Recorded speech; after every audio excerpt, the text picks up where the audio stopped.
Selanjutnya hadis nomor 337 dari Salman bin Amir radhiyallahu anhu dari Nabi SAW beliau bersabda, "Idza aftara ahadukum falyuftir ala tamrin fa innahu barakah, fa in lam yajid tamran fal ma' fa innahu tahur." Wa qala as-sadaqatu 'ala al-miskini sadaqah wa 'ala dzir rahimi thintani sadaqatun wasilah.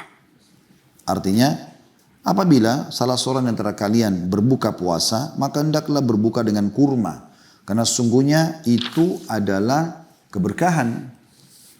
Jika tidak mendapatkan kurma, maka berbukalah dengan air. Karena sesungguhnya air itu suci dan mensucikan. Lalu beliau bersabda, sedekah kepada orang miskin hanyalah satu pahala sedekah. Tetapi kepada sanak kerabat, kalau kita sedekah, bernilai ganda. Sedekah dan silaturahim. Hadis ini diriwayatkan Tirmidzi dan beliau mengatakan hadis hasan. Hadis ini teman-teman memberikan banyak mutiara yang bisa kita ambil. Yang pertama, anjuran agar berbuka puasa dengan kurma. Mulai dengan kurma. Ini urutannya. Baru kemudian air. Ya. Karena memang begitu Nabi SAW mengatakan. Kalau kalian berbuka puasa, buka puasa dengan kurma. Kalau tidak ada baru air. Urutan kan begitu. Masalah doa, dhahab dzama'u talatil uruq, tidak ada hubungannya sama memulai buka puasa dengan apa. Karena memang Nabi SAW menyusun susunannya di sini. Masalah doa itu memang akan setelah minum air, akan basah tenggorokan kita, kan begitu. Kita awal buka puasa bisa kita baca Bismillah. Dan kita buka puasa lalu kemudian kita baca dhahab dzama'u talatil uruq wa thabatal ajru insyaallah, gitu kan. Yang jelas anjuran untuk itu. Dan juga ada hadis lain yang menyebutkan ya, sebaik-baik makanan buka puasa adalah kurma dan sebaik-baik makanan untuk sahur adalah kurma. Tentu banyak sekali manfaat kurma ini ya. Dan sudah saya jelaskan, teman-teman bisa kembali ke playlist di YouTube insya Allah. Masuk di Khalid Basalamah Official, cari ada Granda, ada di situ playlistnya, cari kurma dan solusinya dalam Islam. Ada saya bahas masalah kurma panjang lebar. Termasuk kita praktikin bagaimana mengelolanya, kalaupun mau dikelola jadi jus dan beberapa jenis makanan ya. Nah, seperti itu kurang lebih. Dan Nabi SAW menyebutkan fa'innahu barakah. Semuanya dia berkah. Berkah maknanya cukup. Ya, kurang lebih berkah itu bisa kita masukkan dalam salah satu maknanya adalah cukup. Ya. Nah, Allah SWT berkah artinya Allah cukupin insya Allah. Jadi kalau anda buka puasa dengan kurma pun sudah cukup. Kemudian anjuran mutiara yang kedua, kalau tidak punya kurma, berbuka puasa dengan air putih. Jangan langsung yang berwarna. Ada orang langsung teh hangat, sirup, kecuali nggak ada. Tapi kalau ada, ikuti sunnah Nabi SAW. Sesungguhnya dia suci dan mensucikan. Yang penting kita basahi tenggorokan kita yang sudah berapa jam kering, dan juga mengatur, memposisikan agar perut kita siap untuk menerima makanan dan minuman setelahnya setelah sekian jam kita tidak makan dan minum. Tentu kalau ada air zam-zam jauh lebih baik ya. Mutiara yang ketiga, beliau mengatakan as-sadaqatu 'alal miskini sadaqah wa 'ala dzir rahimi thintani sadaqatul wasilah. Ini saksi bahasan kita. Sedekah yang kau keluarkan untuk orang miskin, tidak ada hubungan kekerabatan, terhitung satu pahala sedekah. Tapi kalau kau keluarkan kepada kerabatmu sedekah tersebut, kau akan dapatkan dua, pahala sedekahnya dan pahala silaturahimnya. Oleh karena itu teman-teman, kita sangat dianjurkan untuk mendahulukan kerabat-kerabat kita untuk bersedekah. Orang-orang terdekat. Bukan berarti kita tidak boleh bantu orang lain, enggak, tapi kita dahulukan kerabat-kerabat kita. Hadis selanjutnya 338 dari Ibnu Umar radhiyallahu anhu, beliau berkata, "Kanat tahti imra'atun wa kuntu uhibbuha wa kana Umaru yakrahuha faqala li talliqha fa abaitu." فأتى عمر رضي الله عنه النبي صلى الله عليه وسلم فذكر ذلك له فقال النبي صلى الله عليه وسلم طلقها. Hadis ini hasan diriwayatkan Abu Daud, Tirmidzi. Ya. Yang artinya, dulu saya memiliki seorang istri yang saya cintai. Kata siapa ini? Abdullah bin Umar radhiyallahu anhu, anaknya Umar bin Khattab. Tetapi Umar tidak menyukainya. Dia berkata kepadaku, ceraikanlah dia. Maksudnya Umar suruh Abdullah anaknya ceraikan istrinya. Namun saya menolak, maka Umar mendatangi Nabi SAW lalu menceritakan hal tersebut kepada beliau. Akhirnya Nabi SAW bersabda kepadaku, ceraikanlah dia. Ini dikuatkan teman-teman sekalian dengan hadis yang setelahnya, saya langsung bacakan 339 karena ini berkait satu sama yang lain ya. Dari Abu Darda radhiyallahu anhu, an rajulan atahu qala inna limra'atan wa inna ummi ta'muruni bi talaqiha. Faqala sami'tu Rasulullah sallallahu alaihi wasallam yaqul al-walidu awsatu abwabil jannah fa in syi'ta fa'adhi' dzalikal bab aw ihfazhu. Bahwa seorang laki-laki mendatangi Abu Darda radhiyallahu anhu dan berkata, saya memiliki seorang istri dan ibu saya menyuruh agar saya menceraikannya. Maka dia menjawab, saya mendengar Rasulullah SAW bersabda, orang tua itu adalah pintu surga yang paling tengah. Maka jika kamu mau sia-siakanlah pintu itu dan kalau kau mau peliharalah. Hadis ini riwayat Tirmidzi dan beliau mengatakan hadis hasan sahih. Baik teman-teman sekalian, kita coba korek mutiara dari dua buah hadis ini. Yang pertama adalah wajibnya bakti kepada kedua orang tua selama yang mereka perintahkan dan titahkan adalah hal-hal yang tidak melanggar agama Islam. Tidak melanggar agama. Ya, tidak melanggar agama. Dan ini penting tentunya. Ya. Apapun yang orang tua kita perintahkan, iakan. Selama bukan maksiat kepada Allah Subhanahu wa taala. Di antaranya di sini adalah kasus bagaimana Umar bin Khattab menyuruh anaknya Abdullah bin Umar untuk cerai sama istrinya. Pada saat Abu Darda juga didatangi oleh seorang laki-laki tadi yang dia bilang, ada istri saya tapi ibu saya tidak suka, gitu kan? Ya, ibu saya suruh cerai, maka Abu Darda kasih isyarat, ikuti ibumu. Bahasa beliau tidak langsung dan beliau mengatakan orang tua adalah pintu tengah-tengah surga. Kalau kau mau jagalah, kalau kau mau hilangkan, sia-siakan. Maksudnya kalau kau ikutin dia, kau akan masuk surga. Kalau tidak mau ikutin, ya sudah kau masuk neraka. Terhilangkan dari surga tersebut. Sebagaimana kita sudah bahas dari awal bab ini, bagaimana ya bahayanya atau bagaimana pentingnya bagi semua orang tua. Dan nanti bab akan datang insya Allah, bab 41 tentang bahayanya durhaka pada kedua orang tua. Jadi selama itu adalah perbuatan-perbuatan yang boleh, maka ikutilah. Tentu bukan berarti setiap kali ibu atau ayah mengatakan ceraikan istrimu, itu ceraikanlah dengan suami langsung kita ikutin. Tapi kita lihat juga apa masalahnya. Kita coba memperbaiki dengan baik, dengan santun, dengan sopan. Ya. Tidak boleh juga sembarangan gitu ya, bukan berarti tidak suka langsung selesai. Nego. Tapi kalau alasan si ayah dan ibu benar, mungkin setelah Anda menikah Anda jadi durhaka dengan keduanya, Anda jadi jauh dari ibadah kepada Allah SWT, maka ikuti orang tua. Berarti istri itu atau suami itu berbahaya buat Anda. Mutiara yang kedua adalah selain wajibnya bakti pada kedua orang tua dan patuh pada mereka selama bukan hal yang haram.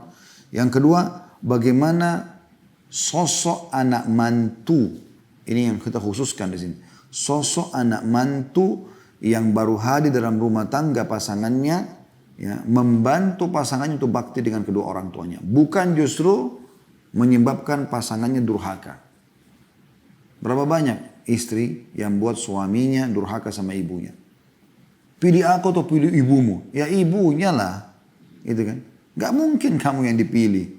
Kecuali orang itu lemah sekali imannya. Gak bisa Anda mau sandingkan diri Anda dengan ibu mertua Anda. Gak mungkin itu. Ibu itu yang melahirkan suami Anda. Anda tinggal nikmati di saat dia sudah sukses sekarang. Ibu ini yang mengandung dia di perutnya 9 bulan. Ibu ini yang mendidik dari kecil, suka dukanya. Pada saat dia lagi nakal, dia lagi sakit, dirawat, segala macam. Ibu ini yang membuat sampai dia menjadi seorang figur laki-laki yang membuat Anda tertarik sekarang untuk menikah dengan dia. Bagaimana Anda suruh suami Anda benci sama ibunya? Ini banyak terjadi. Nggak boleh. Tapi kan mertua saya cerai pada saat, ya resiko. Anda nikah sama anaknya ya, wah itu cobaan dari Allah SWT. Sabar. Sabar. Justru Anda harus hadir di sini menjadi orang yang suruh suami, minta suami. Bahkan, ayo sudah lama mas kita nggak ke rumahnya ibu, ayo kita ke ibu yuk sekarang. Ajak dia supaya dia bakti sama orang tuanya. Itu baru benar. Karena secara hukum syar'i orang tua atau mertua Anda punya hak tadi sebagaimana kita lihat hadits ini di poin pertama, boleh menyuruh anaknya untuk cerai sama Anda. Karena itu hukum syar'inya begitu. Jadi pada saat Abdullah bin Umar menikah, Umar tidak suka anak mantunya. Nah Umar di sini tidak suka radhiyallahu anhu karena memang anaknya itu, anak mantunya ini tentu ada masalah dengan agama. Kalau dekat dengan Allah SWT tidak mungkin Umar tidak suka. Kalau saya pernah dengarkan ada beberapa athar Abdullah bin Umar sedikit berubah ibadahnya. Kayak mulai telat ke sholat ya, tapi tidak seperti waktu sebelum nikah sama wanita ini. Maka Umar suruh ceraikan. Kalau Abdullah bin Umar nolak pertama, karena dia suka. Di sini dikatakan, uhibbuha, saya cinta sekali sama perempuan ini. Tapi karena Umar datang kepada Nabi SAW menjelaskan, Nabi suruh Abdullah bin Umar ceraikan. Jadi perlu anak mantu justru pendatang baru di rumah tersebut untuk membantu pasangannya bakti sama orang tuanya. Termasuk juga suami sebenarnya. Walaupun Anda punya hak di atas orang tua sekarang, orang tua si istri ini, Anda lebih nomor satu daripada ayah dan ibunya dalam hal berbakti dan seterusnya. Tapi bukan berarti baktinya pada ibu dan ayah dihapus. Aku pokoknya urus saya saja, nggak usah urus ibu dan ayahmu. Nggak bisa begitu, itu egois. Biarkan dia berbakti sama orang tuanya. Berikan dia kesempatan waktu silaturahim. Berikan dia kesempatan untuk berbicara, penuhi kebutuhannya. Ya. Bantu dia bakti dengan orang tuanya. Harusnya begitu. Ini bahaya karena kalau orang tua pasangan ya, di sini menyuruh dia untuk bercerai, ini bahaya sekali. Harus kita bisa mengimbangi masalah ini. Baik, kemudian pelajaran yang ketiga, bagaimana Nabi SAW menjelaskan kalau orang tua adalah pintu surga yang paling tengah. Artinya memang pintu itu masuk ke dalam surga. Sebagian salafus saleh pernah bersedih karena salah satu orang tuanya meninggal. Dari doanya mas satu meninggal. Ditanya, kenapa anda bersedih? Dia bilang, karena setengah pintu surga sudah tertutup buat saya. Tinggal setengah lagi. Yang saya harus jaga benar ini. Hanya dengan telepon, tanya kabar, penuhi kebutuhan, walaupun gaji anda kecil, berikan makanan kesukaannya walaupun cuma satu. Cuma ini kemampuan saya ibu ayah, mohon diterima, doain saya supaya rezekinya dibuka. Bakti sama mereka. Begitu saja. Sambil beriman kepada Allah, jaga kewajiban Allah berikan, masuk surga. Dijamin. Bahkan sabda Nabi SAW sudah pernah kita pelajari itu ya. Ridho Allah fi ridho walid. Keridhaan Allah, kalau Allah sudah ridho, Allah penuhi semua kebutuhan kita di keridhaan kedua orang tua. Walaupun mereka fajir, Ustaz, jauh dari agama, walaupun mereka fajir. Urusan mereka dengan Allah SWT. Anda tidak usah menggugurkan bakti Anda kepada orang tua. Karena kalau mereka membekalikan anaknya, mereka berdosa. Kalau anak balas dengan durhaka, anak itu berdosa. Dua-duanya dihukum. Kan begitu. Kesempatan masih punya orang tua yang hidup. Allah arham dua-duanya sudah meninggal. Anda masih hidup orang tuanya, jangan disia-siakan. Pernah ada seorang anak muda datang mengatakan, ya Rasulullah, saya mau berjihad, saya mau hijrah bersama Anda. Saya mau tinggal di Madinah, mau hijrah di negeri hijrah, mau ibadah, mau dengarkan wahyu, menjadi sahabat dan saya siap berjihad. Anda ikutin saya dengan pasukan manapun. Apa jawaban? Apa kata Nabi SAW? Ahayyun walidak. Apakah kedua orang tua masih hidup? Dia mengatakan, nah. Ya. Maka kata Nabi SAW, fafihi ma fajahid. Kalau gitu pulang dan dengan pada keduanya kau berjihad. Pahala jihad besar di sana. Bakti sama mereka. Makin tua umurnya, makin susah kita repot urus, makin besar pahalanya. Makin besar pahala. Kesempatan emas. Selanjutnya teman-teman sekalian, hadis yang terakhir di bab kita ini 340, tapi ada dua buah riwayat di sini ya. Dari Al-Bara' ibn Azib radhiyallahu anhu, beliau berkata bahwasanya Nabi SAW bersabda, al-khalatu bimanzilatil saudara perempuan ibu itu kedudukannya sama dengan ibu. Diriwayatkan Tirmidzi dan beliau berkata hadis sahih. Di sini kalau kita bicara tentang orang tua, ayah dan ibu, maka perlu Anda tahu dalam silaturahim, melanjutkan hubungan kekerabatan, mana kira-kira yang paling berhak setelah kedua orang tua kita.